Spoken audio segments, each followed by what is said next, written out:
soit du branchement de l'un de ces appareils électriques dont on parlait tout à l'heure. Donc il est certain que la cause directe de l'accident, elle est inconnue. Ça ne veut pas dire pour autant que la cause indirecte n'est pas connue et qu'elle ne doit pas permettre au tribunal d'entrer en voie de condamnation. Il faut bien avoir à l'esprit que la société, en tant que personne morale, elle est responsable à raison d'un fait qui indirectement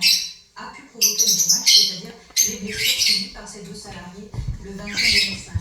Indirectement causer le dommage, ça veut dire qu'elle a, par l'action, l'omission, la négligence, l'imprudence de l'un de ses représentants ou de l'un de ses organes, contribué à créer les circonstances qui ont permis au dommage de se réaliser. Et en l'espèce, les circonstances qui ont permis au dommage de se réaliser, c'est la présence de ce seau d'acétone, matière particulièrement dangereuse, dans des quantités importantes, puisque, on l'a vu, les salariés ramenaient à l'intérieur de l'atelier de manière régulière quelques 20 litres d'acétone, alors qu'ils auraient pu se contenter de 5 à 6 litres,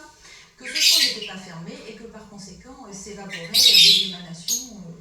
qui étaient de nature à pouvoir s'enflammer à la moindre étincelle, puisque c'est la propriété même de ce produit qui fait qu'il est extrêmement inflammable. Et si ce seau ne s'était pas trouvé dans l'atelier, non couvert, dans de telles quantités, avec autour des gens qui prenaient des risques, tels que celui de brancher un poste électrique, tel que celui d'utiliser une meuleuse électrique, tel que celui d'aller fumer à proximité de l'atelier, et bien s'il n'y avait pas eu cette conjonction de facteurs, il n'y aurait pas eu d'accident tout simplement. Et c'est en cela, je crois, qu'il faut rechercher la responsabilité de la société, parce que c'est à elle qu'il appartenait, premièrement, d'évaluer le risque à cette mesure, et deuxièmement, de mettre en place des méthodes de travail adaptées.